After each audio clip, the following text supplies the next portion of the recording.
સ્વાધ્યાય 1.1નો question number 4. જો ગુસા 657 બરાબર 9 આપેલ હોય તો લસા શોધો. હવે આમાં આપણે જે પ્રશ્ન નંબર 2માં જોઈ ગયા ગુસા ગુણ્યા લસા સૂત્ર જોઈ ગયા ને, ગુસા ગુણ્યા લસા બરાબર એ ગુણ્યા બી. આ 4 બેનો છે, ગુસા ગુણ્યા લસા બરાબર એ ગુણ્યા બી. હવે એમાંથી શું આપી દીધું છે આપણે? ગુસ્સા બરાબર શું આપ્યું છે? 9. અને એ આ જે પહેલું હોય એ શું હોય? એ હોય. અને બીજું હોય એ બી. તો આપણે શું શોધવાનું છે? લસા શોધવાનું છે. ચલો તો કિંમત મૂકી દઈએ. ગુસ્સા કેટલો આપેલો છે? 9 ગુણ્યા લસા શોધવાનો છે. એ કેટલો આપેલો છે? 306 અને ગુણ્યા બી 657 આપેલો છે. ચલો હવે લસા શોધીશું. લસાને સૂત્રનો કરતા બનાવીશું. લસા બરાબર 306 ગુણ્યા 657 ભાગ્યા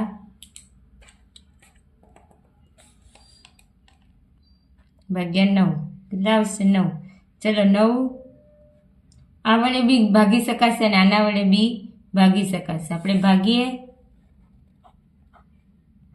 657 9 7 63 થશે 2 9 તેરી 27. કેટલો આવ્યો? 306 ગુણ્યા 73 થશે ને. ચલો ગુણાકાર કરીએ. 306 ગુણ્યા 73 0 42 તેરી 21 3 6 18 3 તેરી 9 8 3 9 4 13 વધી 1 2 અને 2 કેટલો આવ્યો? 22,338. તો ચલો લસા કેટલો આવશે? બરાબર 22,338.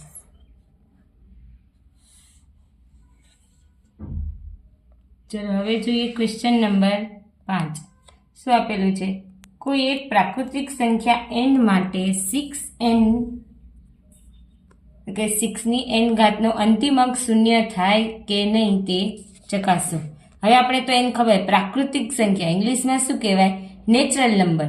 નેચરલ નંબર એટલે આપણે જે બોલીએ, કોઈ આપણે એવું પૂછે કે સંખ્યા બોલો તો આપણે 1 2 3 આપણા મોઢામાંથી એ જ નીકળે એટલે એને શું કહેવાય? પ્રાકૃતિક સંખ્યા. જે આપણે ધોરણ 8માં ધોરણ 9માં ભણી ગયા છીએ. નેચરલ નંબર એટલે પ્રાકૃતિક રીતે નેચરલી જ આપણા મોઢામાંથી કોઈ એમ પૂછે નંબર બોલો તો 1 2 3 4 તો એને કહેવાય પ્રાકૃતિક સંખ્યા. તો nનો અંતિમ અંક 0 થાય છે કે નહીં તે ચકાસો. ચલો અહીંયા જોઈએ 6n આપેલું છે, એનો અંતિમ અંક. હવે n બરાબર શું લઈએ? 1. તો 6nની 1 ઘાત શું આવે? 6. હવે એવી રીતે n બરાબર 2 લેતા તો 6ની 2 ઘાત તો 6 ગુણ્યા 6 કેટલા થશે? 36 થાય. તો એમાં બી અંતિમ અંક શું આવે છે? 6. આમાં બી શું આવ્યો? 6. ચલો હવે n બરાબર 3 લેતા તો 6નો ઘન 6 ગુણ્યા 6 ગુણ્યા 6 શું થશે? 216. તો આમાં બી અંતિમ અંક કેટલો આવે છે? 6 આવે છે. તો આજે કોઈ પ્રાકૃતિક સંખ્યા n માટે 6nનો અંતિમ અંક 0 થાય છે કે નહીં તેમાં આવશે કોઈ પ્રાકૃતિક સંખ્યા n માટે 6nનો અંતિમ અંક 6 થાય છે, 0 થતો નથી. ચલો હવે જોઈએ ક્વેશ્ચન નંબર 6. શું કીધું છે? સમજાવો 7 ગુણ્યા 11 ગુણ્યા 13 વત્તા 13 અને 7 ગુણ્યા 6 ગુણ્યા 5 ગુણ્યા 4 ગુણ્યા 3 ગુણ્યા 2 ગુણ્યા 1 વત્તા 5 એ શા માટે વિભાજ્ય સંખ્યાઓ છે? આગળ આપણે દાખલા કર્યા ત્યારે જોઈ ગયા વિભાજ્ય જેના ભાગ પાડી શકાય એને શું કહેવાય? વિભાજ્ય. અને જેના ભાગ ના પાડી શકાય એને શું કહેવાય? અવિભાજ્ય. અવિભાજ્ય સંખ્યામાં એ સંખ્યા પોતે અને એક એ જ એનો અવયવ હોય, જ્યારે વિભાજ્ય સંખ્યામાં સંખ્યા પોતે અને બીજા ઘણા બધા એના અવયવો હોય છે. તો વિભાજ્ય એટલે કે જેના ભાગ પાડી શકાય. ચાલો જોઈએ હવે આ જે સંખ્યા આપેલી છે એ વિભાજ્ય છે કે નહીં તે જોઈએ. પહેલું છે 7 × 11 × 13 + 13. અને બીજું છે 7 × 6 × 5 × 4 × 3 × 2 × 1 + 5. ચલો પહેલા જોઈએ શું આવશે? 7 × 11 એટલે 77 × 13 + 13. ચલો 13 × 7 = 91 વધી 1 13 × 7 = 91 ને 9 1001 થાય. 13 × 7 = 91 + 9 એટલે 100 એટલે 1001 + 13 એટલે કેટલું આવશે? 1014. હવે જો આ જે સંખ્યા આવી કેવી સંખ્યા છે? બેકી સંખ્યા છે. તો હંમેશા છેલ્લે બેકી સંખ્યા આવે તો એના વિભાજ્ય એના અવયવ પડી શકે. એટલે આ સંખ્યા કેવી છે? વિભાજ્ય છે. કેમ કે એને અવયવ પાડી શકાય છે. એટલે આ સંખ્યા કેવી છે? વિભાજ્ય છે. અવયવ પાડીશું તો અવયવ પડશે. ચલો હવે બીજું આ જે છે એમાં કરીએ. જો 1 × 2 2 × 3 3 દુ 6 6 ચોક 24 થાય. 2 તેરી 6 6 ચોક 24 24 50 કેટલા થાય? 24 50 120. પછી 120 આવશે. 120 × 6 એટલે 12 6 72 એટલે બસ 720.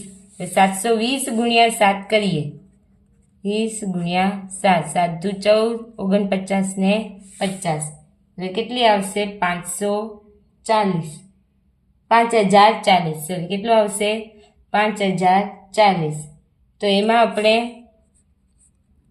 5040 + 5 એટલે કેટલું આવશે? 5045. તો છેલ્લે શું આવ્યું? 5. તો આપણે ખબર છે 5નું જેને છેલ્લે 5 અને 0 હોય પૂંછડામાં એને આપણે 5 વડે વિભાજ્ય સંખ્યા છે. તેથી આ સંખ્યા બી કેવી છે? વિભાજ્ય સંખ્યા છે. વિભાજ્ય સંખ્યા છે. ચાવીમાં જોઈએ ને જેને પૂંછડે 5 હોય, આમાં જેને પૂંછડે બેકી સંખ્યા હોય એને 2 વડે ભાગી શકાય. એમાં જેમ 5 અને 0 હોય તો એને 5 વડે ભાગી શકાય. ચલો ક્વેશ્ચન નંબર 7.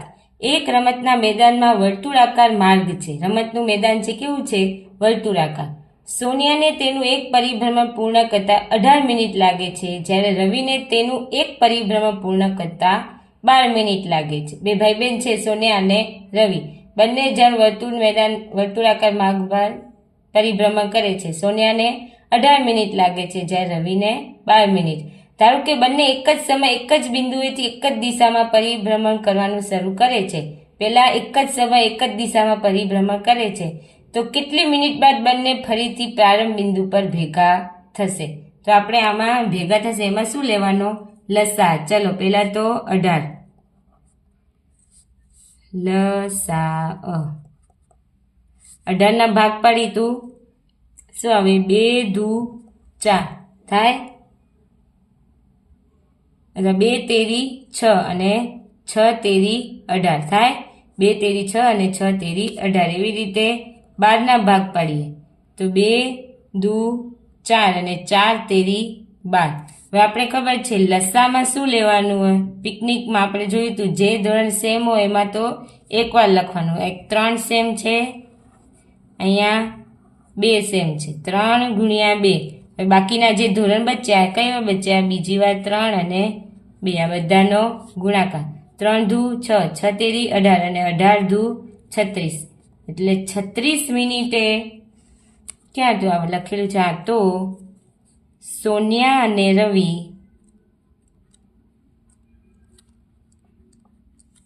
$36 મિનિટ બાદ બંને ફરી પ્રારંભ